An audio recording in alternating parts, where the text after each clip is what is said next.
তো সনাতনের অপমান, মানবতার অপমান।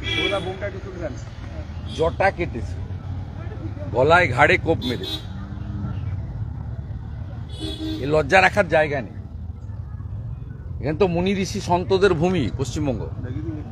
এখান থেকে স্বামী বিবেকানন্দ তো গেরুয়া বসন পরে পৃথিবীতে ভারতের স্থান সুউচ্চে তুলেছিলেন। এখানেই তো শ্রী চৈতন্যদেবের ভূমি, এই মাটি। এই মাটি থেকেই তো স্বামী প্রণবানন্দ সৃষ্টি হয়েছে।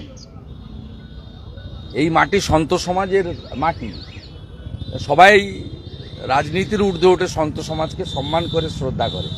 তার জটা কাটা হয়েছে, গলায় কোপ দেওয়া হয়েছে। উনি তো কাউকে আঘাত করে কথা বলেন না, তিনি তার সনাতন ধর্মের পক্ষে প্রচার করেন। এতে আপত্তির কি আছে? মোথাবাড়িতে হিন্দুদের দোকান ভাঙা হয়েছে, নওদাতে হিন্দুদের পানের বরজ আগুন লাগিয়ে দেওয়া হয়েছে, বিভিন্ন জায়গায় হিন্দু মন্দিরে চুরি হচ্ছে, ভাঙা হচ্ছে, হিন্দুদের ধর্মীয় অনুষ্ঠান করতে গেলে পুলিশ বাধা দিচ্ছে, রামনবমীর গেট করতে গেলে বলছে বাধা দিচ্ছে। এইখানে আজকে করেছে চণ্ডীপুরে। এনএইচ থেকে অনুমতি নিয়ে আসুন। মমতা আর তার চোর ভাইপোর যে ছবি দিয়ে গেটগুলো সারা বছর ঝুলে থাকে, ওদের কোন বাবার অনুমতি নিয়ে করে ওরা? রামনবমী তো বিজেপির প্রোগ্রাম নয়, হিন্দুদের প্রোগ্রাম। তাতেও যদি বাধা দেয় তাহলে বুঝতে পারছেন পশ্চিমবাংলার হিন্দুদের অবস্থাটা কেমন। আমি অন্য ধর্মের লোকেদেরকে, তাদেরকে সমালোচনা করব না, সমালোচনা করব এই রাজ্যের পুলিশ এবং মমতা ব্যানার্জির, যিনি নিজে অন্য ধর্মের ধর্মীয় অনুষ্ঠানে, খেলাফত কমিটির অনুষ্ঠানে দাঁড়িয়ে হিন্দু ধর্মকে গন্দা ধর্ম বলেন। তো পুলিশ তো উৎসাহিত হবেই। পুলিশ মন্ত্রী যদি হিন্দু ধর্মকে গন্দা মানে হিন্দিতে বাংলায় নোংরা, নোংরা ধর্ম যদি হয়, মুখ্যমন্ত্রী যদি বলেন প্রকাশ্যে, লাইভ হচ্ছে, মানুষ শুনছে, হাজার হাজার মানুষ সেখানে নামাজে গেছিলেন, তারা শুনছেন, তারা হাততালি দিচ্ছেন, আর মুখ্যমন্ত্রী বলছেন আমি গন্দা ধর্মের বিরোধী। মুখ্যমন্ত্রী বলেছেন সকালে উৎসাহিত হয়ে দাসপুরের হিন্দু বিরোধীরা, যারা আমাদেরকে কাফের বলে মনে করে, যারা মনে করে হিন্দুদের শেষ করতে হবে, তো মোগল পাঠানের সময় থেকে চলছে। তারা হিরণময় প্রভুকে পেয়েছে মাঝরাতে, যা করার করে দিয়েছে।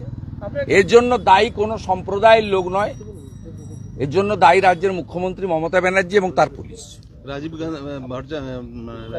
ফালতু লোকের কথা বলবেন না তো আমার সামনে। আপনাকে দেখে কেঁদে ফেললো এতটাই যে আবেগপ্রবণ হয়ে অনেকটাই আঘাত পেয়েছে। জটাটা আঘাত কি মেরেছে? তো কোপটা ঘাড়ে বসলে ঘাড় থেকে মানে দেহ আলাদা হয়ে যেত। হালকা ঘোপ লেগেছে, হাতে লেগেছে, ঘাড়ে ঘোপ তো আছেই, উপর দিয়ে লেগেছে। বিশেষ করে দেখুন জটা কেটে নিয়েছে। এ তো আমি মানে নতুন করে দেখলাম। প্রত্যেকের ধর্মের নিজের নিজের একটা সম্মান রয়েছে, প্রত্যেক ধর্মের একটা নিজস্ব সম্মান রয়েছে, রীতিনীতি রয়েছে। এখানে এইভাবে পশ্চিমবাংলার মাটি, যেখানে মুনি ঋষি সন্তদেরকে লোক সম্মান করে, যেখানে 3টি আন্তর্জাতিক সংগঠন, সনাতনী সংগঠনের, মানবতাবাদী সংগঠনের হেডকোয়ার্টার, রামকৃষ্ণ মঠ ও মিশন স্বামী বিবেকানন্দ প্রতিষ্ঠা করেছিলেন, তার আন্তর্জাতিক হেডকোয়ার্টার হচ্ছে বেলুড় মঠ।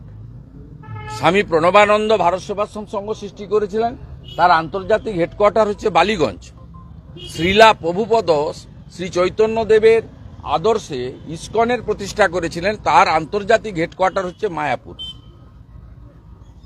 এবং এইখানেই যদি সন্ত সমাজ তারা এইভাবে আক্রান্ত হন, তাদের জটা কেটে নেওয়া হয়, তাহলে পশ্চিমবাংলার সাধারণ মানুষ, মা বোনেদের নারী সুরক্ষা তো আগেই গেছে, হসপিটালের মধ্যেই অভয়াকে প্রাণ দিতে হয়েছে, আর মুখ্যমন্ত্রী 10 লক্ষ টাকা দিয়ে সেটা চাপতে চেয়েছিলেন এবং এভিডেন্স ডিস্ট্রয় করা হয়েছে। প্রত্যেক দিনই মহিলা অত্যাচারিত হচ্ছে, এরপরে সন্ত সমাজ এভাবে অত্যাচারিত হলো। আমি উনার সুস্থতা, কালকে রাত্রি 3টায় আমি মাঝরাতের পরেই আমি আমার ঘুম মানে 2টোর পরে আমি মাঝে মাঝে রাতে মোবাইল ফোনে হোয়াটসঅ্যাপ চেক করি, আমি মনে করি কাউকে না কাউকে জেগে থাকা বা নজর রাখা দরকার আছে। আমি চেষ্টা করি আমার সীমাবদ্ধ ক্ষমতার মধ্যে। আমি 3টের সময় এটা দেখেছি, এখানে যে আমার অফিস রয়েছে তমলুকে, সেখানকার যারা স্বেচ্ছাসেবক রয়েছে তারাই রাত্রিবেলা এখানে ভর্তি করে দেয়। সকল ব্যবস্থা সকালের ভোরের মধ্যেই করা হয়েছে। উনি এমনি এখানকার ডাক্তারবাবুরা খুব কেয়ার নিয়েছেন। তাদের সকলের একজন সন্তের প্রতি, যিনি তার কৃচ্ছ সাধন, ত্যাগ, শৃঙ্খলিত জীবনযাপন, আহার থেকে শুরু করে তার সবটাই সাত্বিকতায় মানে পরিপূর্ণ। ডাক্তারবাবু নার্সরা এখানে তাকে দেখেছেন, হি ইজ কোয়াইট ওকে, কিন্তু তাকে আমি ওনার সুরক্ষার জন্য অন্য জায়গায় শিফট করব এবং আমি আমার ক্ষমতার মধ্যে দাঁড়িয়ে আগামী দিনে ওনার ন্যূনতম একটা নিরাপত্তার ব্যবস্থা যাতে করা যায়, কোনো ভলেন্টিয়ার দিয়ে হোক, প্রাইভেট সিকিউরিটি অর্গানাইজেশন দিয়ে হোক, তা আমার যেটুকু ক্ষমতা আছে আমি করব। কেন্দ্র বা রাজ্য সরকার সিকিউরিটি দিবেন কিনা সেটা তাদের প্রোটোকলের মধ্যে পড়ে, সেটা তিনি আবেদন করলে তারা বিবেচনা করবেন। সেখানে আইবি রিপোর্ট ইত্যাদি হয়, সেটা আমি তো দুটো সরকারকেই প্রতিনিধিত্ব করি না, আমি সেটা বলতে পারবো না। আমি একজন সনাতনী হিসেবে আমি এখানে মহাপ্রভুর মন্দির কমিটির সঙ্গে আমি যুক্ত, আমি সংখ্যানন্দ মন্দির মেছেদার সঙ্গে যুক্ত, আমি রিয়াপাড়া সিদ্ধনাথ জিউ কমিটির সঙ্গে যুক্ত। আমি আজকে রাজনৈতিক দল পরিবর্তন করেছি বলে নয়, আমি যখন তৃণমূল কংগ্রেসে ছিলাম তখনও আমি সনাতনীদের স্বার্থে লড়াই করেছি, সনাতন প্রতিষ্ঠানকে বাঁচানোর চেষ্টা করেছি এবং বিভিন্ন মঠ মন্দির আমি সেখানে তাদের পাশে দাঁড়ানোর চেষ্টা করেছি। তমকুল্লেকে ঐতিহ্যবাহী রামকৃষ্ণ মঠ ও মিশন যখন শতবর্ষ পূরণ হয়, সেখানেও আমি প্রত্যক্ষভাবে অংশগ্রহণ করেছি, আপনারা জানেন। এবং মহাপ্রভুর মন্দিরে চৈতন্য রিসার্চ সেন্টার থেকে মা বর্গভীমা মন্দিরে পুষ্করণী সংস্কার থেকে শুরু করে এখানকার ঐতিহ্যবাহী সমস্ত সনাতন সংগঠনকে বা পরিকাঠামোকে শ্রীবৃদ্ধির করার কাজ করেছি। তাই আমি আমার দায়িত্ববোধ থেকে, আমি একজন সনাতনী, আমি আমাদের প্রভু হিরণ্ময় প্রভু, তিনি সত্য কথা বলেন, সনাতনের পক্ষে বলেন, অত্যাচারের বিরুদ্ধে বলেন, পশ্চিমবাংলার সনাতন হিন্দু সমাজের যে দুর্দশা তার বিরুদ্ধে সোচ্চার প্রতিবাদ করেন। তিনি কাউকে ভয় করেন না, ভয় যদি কাউকে করে থাকেন তিনি একমাত্র ঈশ্বর এবং ভগবানকে করেন। তাই সেই প্রভু যার গলায় তুলসী রয়েছে, মাথায় শিখা জটা রয়েছে, যিনি ধুতি পরিধান করেন, যিনি সম্পূর্ণ সাত্বিক আহার গ্রহণ করেন, তিনি ভাগবত কথা প্রচার করেন, বেদ উপনিষদ গীতার কথা প্রচার করেন, রামায়ণ মহাভারতের কথা প্রচার করেন, শ্রীকৃষ্ণের রাধা মাধবের কথা প্রচার করেন, তার এই দুর্দশা, তার এই আক্রমণের আমি তীব্র নিন্দা করি। তার পাশে থেকে আমি তার দ্রুত সুস্থতা এবং যাতে তিনি নিরাপদে থাকেন তার জন্য আমি সচেষ্ট থাকবো, এটাই আমার কথা।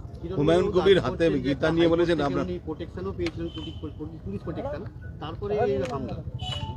উনি আগে আমি অর্ডারের কপিটা দেখিনি, ওনার উপর আগেও 3বার হামলা হয়েছিল, তারপরে উনি প্রোটেকশন পেয়েছিলেন। ও অনেক জায়গায় পুলিশ উনাকে ডেকে এনে থানায় বসিয়ে রেখেছে, কালিয়াচকের থানায় উনাকে বসিয়ে রেখেছিল অনেকক্ষণ ধরে, 7-8 ঘন্টা। আমি ইন্টারফেয়ার করেছিলাম তো। হাইকোর্টের নির্দেশ ছিল পুলিশ থাকবে, আমি অর্ডারের কপিটা না পড়ে বলতে পারবো। হুমায়ুন কবির গীতা হাতে বলেছেন আপনার স্বপ্ন মুখ্যমন্ত্রী হওয়ার, কোনোদিন সফল হবে না, কি বলেন? কার কথা? হুমায়ুন কবির। পাগল ছাগলের কথার উত্তর দেবো কেন? পাগল তো একটা, ওর কথার কেউ উত্তর দেয়নি। ওর মালিক মমতা ব্যানার্জিকে আমি হারিয়েছি, ও নন্দীগ্রামে এসেছিল, এখানে হারিয়েছি, এরপরে ভবানীপুরে আবার হারাবো 26 সালে। পাথর প্রতিমাতে ফের বিস্ফোরণ, মুখ্যমন্ত্রী পুলিশ মন্ত্রী দায়ী। 3 বছর লাইসেন্স নেই, সব এভিডেন্স ডিস্ট্রয় করে দিয়েছে। আরেকটা চামচা সুপ্রতিম সরকার বলে দিয়েছে আজকে প্রেস করে যে আমরা এক্সপ্লোসিভ অ্যাক্ট লাগাইনি, এক্সপ্লোসিভ অ্যাক্ট লাগাইনি। অর্থাৎ প্রথম কাজ শেষ, যাতে এনআইএ নিতে না পারে। দ্বিতীয় কাজ হচ্ছে আগামীকাল দেখবেন বঙ্কিম হাজরা, মন্টুরাম পাকিরা আর সমীর জানা 3 জন কর্মচারী গিয়ে ডিএমকে সঙ্গে নিয়ে 2 লক্ষ করে টাকা দিয়ে আসবে। এটা ননস্টপ চলছে, এগরার খাদিকুল থেকে কয়েকদিন আগে কল্যাণী থেকে ননস্টপ। মমতা যতক্ষণ থাকবে, বুড়িমার বোম উড়ে গেছে, মমতার বোম উড়বে না, পিসির বোম চলবে।